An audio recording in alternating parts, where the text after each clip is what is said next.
Hi friends, आज हम current affairs का एक टॉपिक है। टॉपिक का नाम ऑनलाइन गेमिंग संवर्धन और विनियमन विधेयक 2025 के बारे में डिटेल से चर्चा करेंगे, जिसे अंग्रेजी में कहते हैं promotion and regulation of online gaming bill 2025।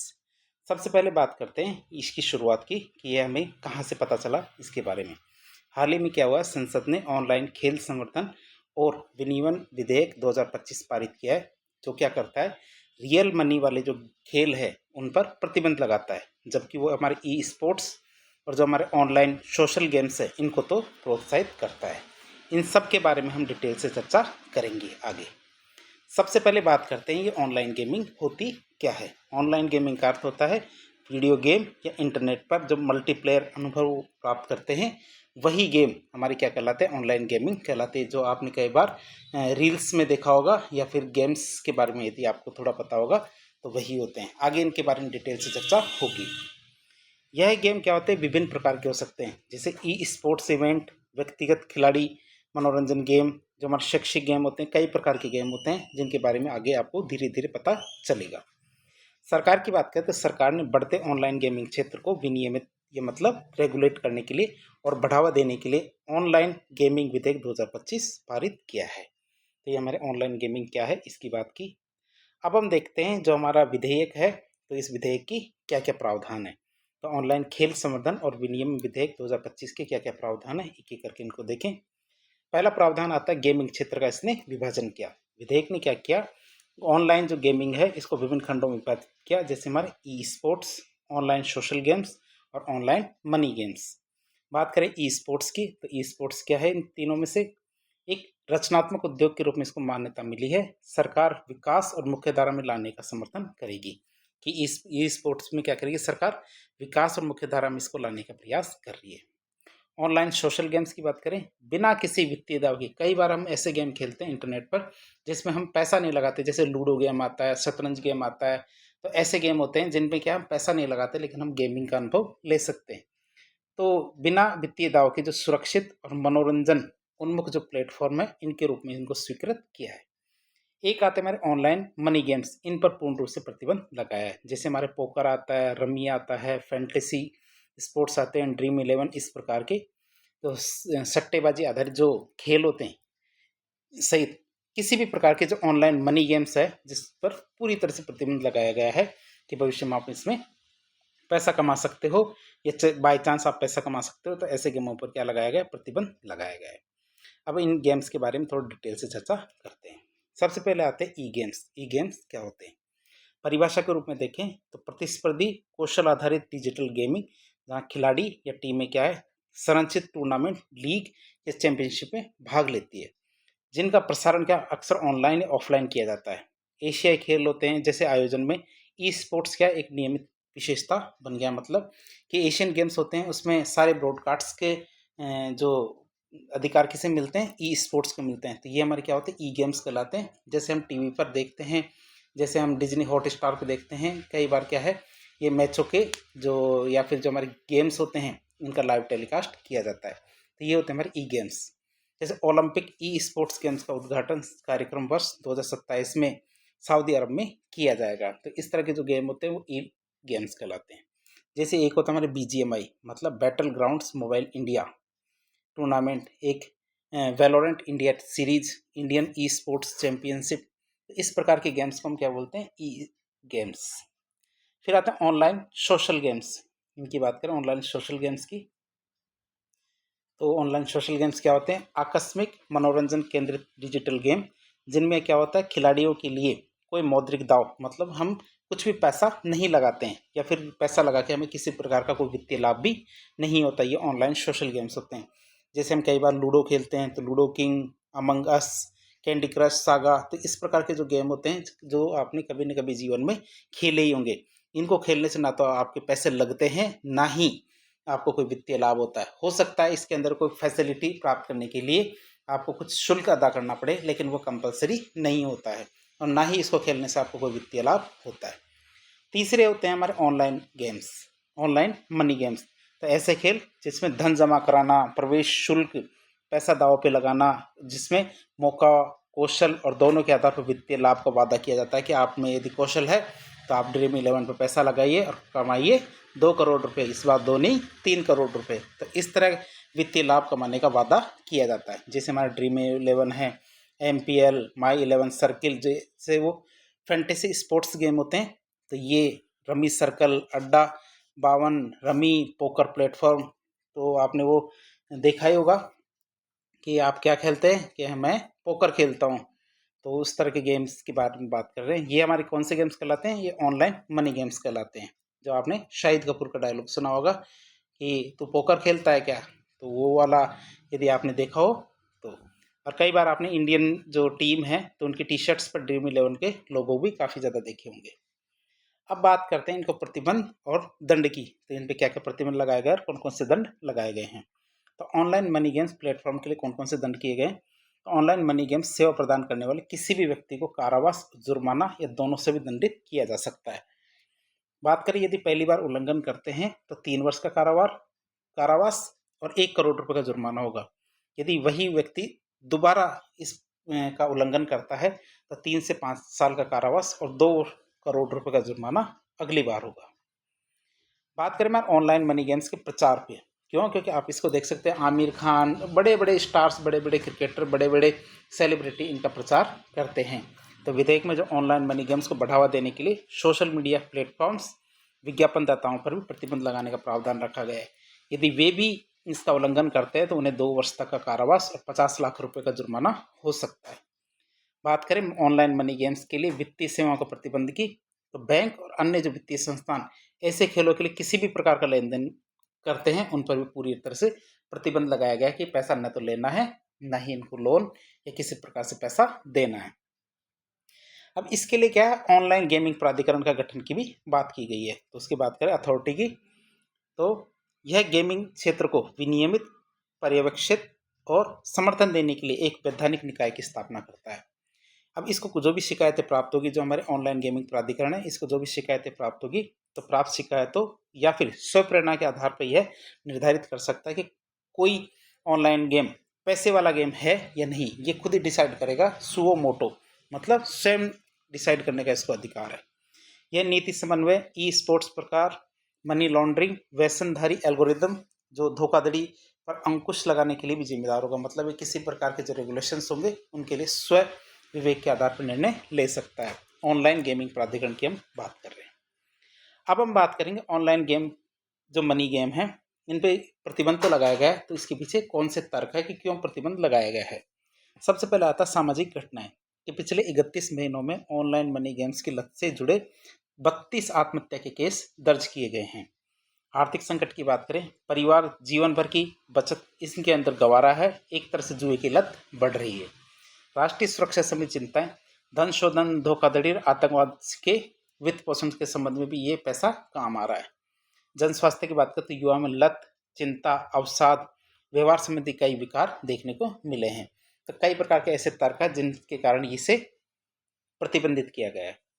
अब हम देखेंगे ऑनलाइन गेमिंग विधेयक 2025 के उद्योग पर क्या प्रभाव पड़ेंगे। तो अत्यधिक विनियमन का जोखिम, तो मतलब ओवर रेगुलेशन रिस्क की बात करें तो व्यापक प्रतिबंध विनियमित कौशल आधारित जो खेल है, खेलों को जुए के समान बनाता है, जिसमें नवाचार पर प्रतिकूल प्रभाव पड़ेगा। नए नए जो नई नई चीज़ें जो सीखी जा रही है, बनाई जा रही है, उन पर प्रतिबंध लगेगा, लेकिन ये जरूरी है। जो दीर्घकालिक रोड मैप के बिना अचानक प्रतिबंध लगा देना कि भाई धीरे धीरे प्रतिबंध लगाते, उसकी बजाय कि अचानक प्रतिबंध लगाना क्या होगा, पूंजी और प्रतिभाओं को भारत की गेमिंग परिस्थिति तंत्र में प्रवेश करने से रोक सकता है। कि जो भारत के बाहर से जो भी पूंजी इनके अंदर आ रही थी और जो प्रतिभा इसके अंदर लग रही थी, वो धीरे धीरे बंद हो जाएगी। बाजार के आकार जोखिमपूर्ण की बात करें तो भारतीय गेमिंग उद्योग, जिसका मूल्यांकन 3.8 बिलियन डॉलर का है और जिसके वर्ष 2029 तक 9.2 बिलियन डॉलर तक पहुंचने की संभावना है, वास्तविक धन से जुड़े खेलों पर व्यापक प्रतिबंध के कारण अनिश्चितता का सामना कर रहा है। अब हम देखेंगे चौथा, कि हम देख रहे थे ऑनलाइन गेमिंग के जो उद्योग पर प्रभाव पड़ेंगे उनकी बात करें तो चौथा प्रभाव पड़ता है हमारे रोजगार पर खतरा। तो इस क्षेत्र में क्या है, 1.3 लाख से अधिक कुशल कर्मचारी काम कर रहे हैं। लगभग 20,000 रोजगार तत्काल जोखिम में पड़ जाएंगे। जैसे बंद होंगे तो 20,000 लोग बेरोजगार हो जाएंगे, जिससे बड़े पैमाने पर छटनी की चिंता बढ़ सकती है। बात करें कंपनियां, जो कंपनियां काम कर रही है वो बंद हो जाएगी। तो 300 से अधिक कंपनियों को अपना परिचालन बंद करने के लिए मजबूर करना पड़ सकता है, जिसे क्या होगा, डिजिटल मनोरंजन के क्षेत्र में भारत के तेजी से बढ़ रहे स्टार्टअप इकोसिस्टम को काफ़ी ज़्यादा व्यवधान आ सकता है, मतलब दिक्कतें आ सकती है। लेकिन ये दिक्कतें भारत के व्यवहार को और लोगों को खराब कर रही है, तो उनमें कोई दिक्कत नहीं है। स्पोर्ट्स और स्पॉन्सर घाटे, लगभग 50% फ्रेंचाइजी गेम्स लीग बंद हो जाएगी। क्यों? क्योंकि ये पैसा जो कमाते हैं उन पैसे से कई फ्रेंचाइजी और गेम्स का आयोजन किया जाता है। जबकि क्रिकेट के अलावा अन्य खेलों की स्पॉन्सरशिप और विज्ञापन राजस्व में 30 से 40% की गिरावट भी आ सकती है। क्यों? क्योंकि इसमें काफ़ी ज़्यादा विज्ञापन दिए जाते हैं। शेयर बाजार का असर की बात करें तो विधेयक के पारित होने के बाद नज़ारा टेक्नोलॉजी और डेल्टा सॉफ्ट जैसे जो गेमिंग कंपनियों के शेयर है, इनकी कीमतों में गिरावट देखी गई है, जो क्या है, निवेशकों को हतोत्साहित या कमज़ोर कर सकता है कि इनमें पैसा लगाना जोखिम भरा है। अब हम बात करेंगे, हमने विधेयक के बारे में देखा, विधेयक का महत्व क्या है। सबसे पहले क्या आता है, नागरिकों की सुरक्षा। ये विधेयक क्या करता है, कमज़ोर समूहों विशेषकर युवाओं को रियल मनी गेमिंग प्लेटफॉर्म के सामाजिक, वित्तीय और मनोवैज्ञानिक नुकसान से बचाता है। बात करें हमारे जिम्मेदार गेमिंग को वैध बनाना, तो ई स्पोर्ट्स और सोशल गेम्स है, इनको सुरक्षित और रचनात्मक उद्योग के रूप में मान्यता देकर यह क्या करता है, भारत के डिजिटल मनोरंजन क्षेत्र में स्टार्टअप्स को स्पष्टता और वैधता प्रदान करता है कि कौन से गेम्स सही है, कौन से गेम गलत है डिजिटल मनोरंजन के क्षेत्र में, तो इसकी एक कैटेगरी बनाता है। बात करें एक समान विनियमन स्थापित करना, तो यह क्या है, एक राष्ट्रीय स्तरीय कानूनी ढांचा तैयार करता है। गेमिंग विनियमन में एक रूपता सुनिश्चित करता है, खंडीय राज्य स्तरीय कानूनों का समाधान करता है और एक केंद्रीय प्राधिकरण के माध्यम से जवाबदेही को बढ़ाता है। बात करें डिजिटल इंडिया और सुरक्षा को बढ़ावा देना, तो ये विधेयक क्या करता है, नवाचार और सुरक्षा के मध्य संतुलन बनाकर डिजिटल इंडिया के लक्ष्यों को मजबूत करता है और गेमिंग नेटवर्क के माध्यम से धन शोधन, धोखाधड़ी और आतंकवाद के वित्त पोषण के जोखिमों पर भी अंकुश लगाता है। तो इस तरह हमने इसका महत्व देखा। अब हम देखेंगे ऑनलाइन गेमिंग के बारे में थोड़ी सी और जानकारी ले, जैसे कौन कौन से प्लेटफॉर्म होते हैं। तो ऑनलाइन गेम विभिन्न प्रकार के उपकरणों पर खेले जा सकते हैं, जिनमें समर्पित गेमिंग कंसोल जैसे प्ले स्टेशन होते हैं, एक्सबॉक्स होता है, निंटेंडो स्विच होते हैं, यहाँ से लेकर पीसी, लैपटॉप, मोबाइल, यहाँ तक हम ऑनलाइन गेम खेल सकते हैं। तो काफ़ी ज़्यादा ये इनका विस्तार है। अब बात करें ऑनलाइन गेमिंग क्षेत्र के प्रकार, किस प्रकार के, एक होता है हमारे कौशल आधारित खेल। कौशल आधारित खेलों की बात करें, इनका परिणाम क्या होता है, मुख्यतः खिलाड़ी के ज्ञान, रणनीति और विशेषज्ञता से निर्धारित होता है, न कि भाग्य से। कि मतलब खिलाड़ी की में कितना ज्ञान है, रणनीति कैसी है, विशेषज्ञता कैसी, ठीक है, तो इसी हिसाब से खिलाड़ी के जीतने के चांस बढ़ते हैं या फिर हारने के चांस बढ़ते हैं। इसमें भाग्य का कोई रोल नहीं है। इन खेलों को जुआ खेलने के वैध रूपों के रूप में मान्यता मिली है और इन्हें प्रतिबंधात्मक जुआ कानूनों से छूट मिली हुई है। उदाहरण के लिए जैसे जैसे हमारे फैंटेसी स्पोर्ट्स होते हैं, जैसे आपने काफ़ी ज़्यादा ड्रीम 11 का नाम सुना है, MPL जैसे प्लेटफॉर्म है, इस आधार पर काम करते हैं कि उपयोगकर्ता क्या वर्चुअल टीम बनाने के लिए रणनीतिक निर्णय लेते हैं और हो सकता है उनकी टीम काफ़ी बेहतर कार्य करे। शतरंज की बात करें तो ये एक ऐसा खेल है जो पूरी तरह से बौद्धिक और रणनीतिक कौशल पर निर्भर करता है। रमी की बात करें तो भारतीय न्यायालयों ने रणनीति और स्मृति धारण की आवश्यकता के कारण रमी को कौशल आधारित खेलों के रूप में वर्गीकृत किया है। फिर संयोग आधारित खेल की बात करें, जिसमें संयोग से आप जीतते हैं, इसमें इसको भाग्य का खेल भी कहा जाता है। क्यों? क्योंकि इसके परिणाम क्या, काफ़ी हद तक यादृच्छिक, मतलब ऐसा नहीं है कि आप पहले से अनुमान लगा सको, और अनियंत्रित कारकों पर निर्भर करते हैं। भारत के अधिकांश खेलों में ये जुआ खेल क्या है, जुआ कानूनों के दायरे में आते हैं और कड़े नियमन और पूर्ण प्रतिबंध के अधीन इनको रखा गया है। जैसे जैसे कि लॉटरी की बात करें, किसकी, लॉटरी की बात करें तो पूरी तरह से संयोग पर निर्भर खेल का एक उत्कृष्ट उदाहरण लॉटरी। स्लॉट मशीनें, मुख्यतः जो हमारे कैसीनो होते हैं, जो आपने अमेरिका के अंदर भी काफ़ी ज़्यादा देखा होगा, या कई जो हॉलीवुड की मूवीज़ होती है उसमें कैसीनो के सीन काफ़ी ज़्यादा आते हैं। तो ये क्या होते हैं, इसके अंदर शामिल होते हैं। इनके परिणाम की यादृच्छिक संख्याओं पर निर्भर करते हैं कि जैसे आपने ये तो देखा होगा कि गोल चक्र होता है जिसमें बहुत सारी संख्याएं लिखी होती है और फिर इसको घुमाया जाता है, घुमाते की संख्या पे यदि वो बॉल आती है तो आप जीत जाते हो। तो एक तरह से यादृच्छिकता है, मतलब भाग्य का सहारा है आपका, तभी आप जीत सकते हो, नहीं तो नहीं जीतोगे। रूलेट की बात करें तो खिलाड़ियों की संख्या, रंगों और अन्य कारकों पर भी दांव लगाया जाता है, लेकिन परिणाम पूरी तरह से भाग्य पर ही निर्भर होता है। अब आपका भाग्य अच्छा है तो आप जीत सकते हो, नहीं होगा तो आप हारोगे। बात करें ऑनलाइन गेमिंग के लिए राजस्व मॉडल की, तो रियल मनी गेमिंग की बात करें RMG की, तो राजस्व में ऑनलाइन गेम के माध्यम से उत्पन्न राजस्व शामिल होता है, जिसमें उपयोगकर्ता नगद या वस्तु के रूप में जमा करता है पैसा, और उस जमा पर मौद्रिक लाभ की आशा करता है कि पैसा लगाया और वो सोचता है इस पैसे के बदले में उसे लाभ हो सकता है। सोशल और कैजुअल गेमिंग राजस्व। कैजुअल गेमिंग राजस्व की बात करें, इसमें राजस्व ऑनलाइन गेम के माध्यम से उत्पन्न जो राजस्व होता है उसको शामिल करते हैं, जिसमें हमारे इन ऐप विज्ञापन, इन ऐप खरीदारी, जैसे हमारे गेम के भीतर आभासी वस्तु की खरीदारी, या फिर हमारे जो सदस्यता सेवाओं के माध्यम से उत्पन्न राजस्व शामिल होता है। जैसे आप समझते हो कई बार आपने वो एक गेम खेला होगा जिसमें वो एक भालू दौड़ता रहता है, जो टेम्पल रन वाला। तो टेम्पल रन में क्या होता है, यदि आप गेम खेलते हो तो आपको पैसे लगाने की कभी भी ज़रूरत नहीं पड़ती है।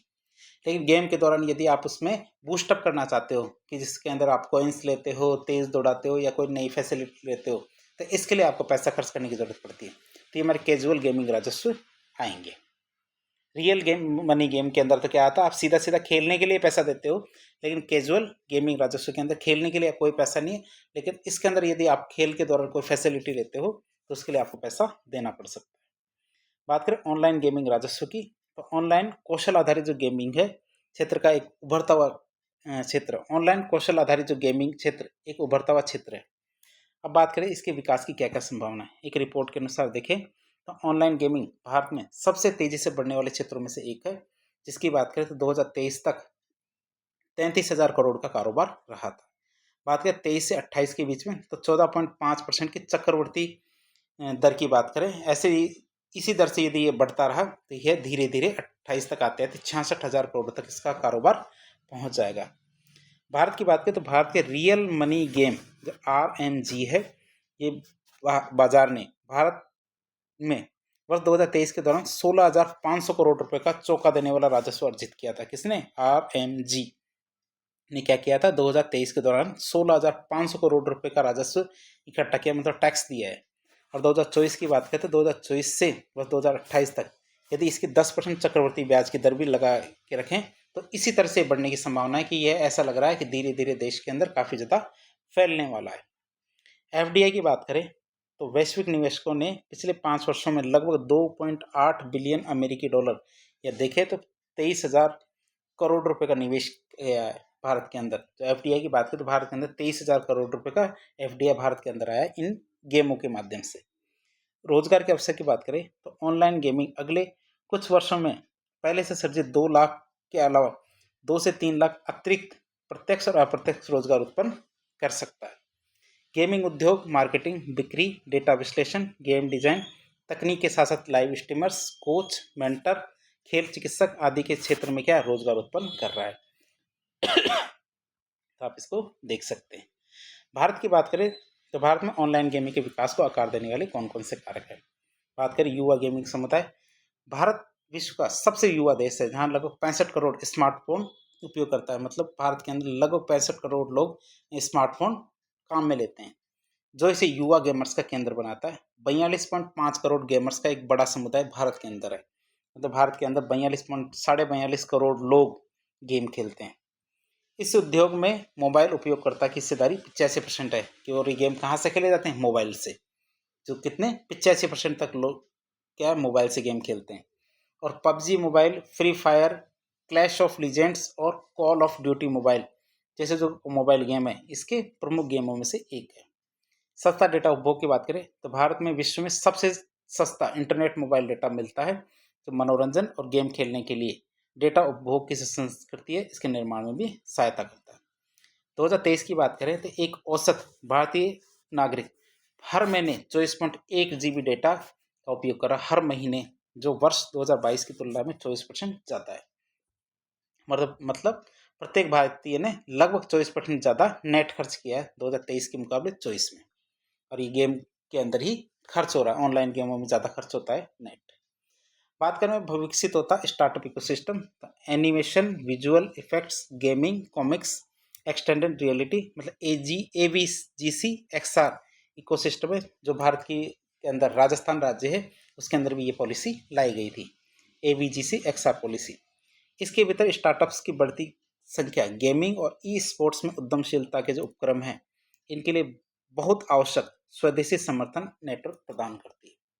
अब ओवरऑल देखें, ये जो हमारा कानून है, विधेयक है, तो इसके निष्कर्ष के बारे में देखें तो ऑनलाइन गेमिंग विधेयक 2025 क्या करता है, सुरक्षित डिजिटल नवाचार को बढ़ावा देने और समाज की सुरक्षा के बीच संतुलन बनाता है। साथ ही देखें तो रियल मनी प्लेटफॉर्म से आर्थिक, सामाजिक और सुरक्षा जोखिम में इनको संबोधित करते हुए क्या रेस्पॉन्सिबल गेमिंग को सुनिश्चित करता है। गेम हो लेकिन वो कैसा हो, गेमिंग हो लेकिन वो कैसी हो, रेस्पॉन्सिबल हो। तो इस तरह एक लेक्चर के माध्यम से हमने ऑनलाइन गेमिंग संवर्धन विनियमन विधेयक 2025 के बारे में डिटेल से चर्चा की।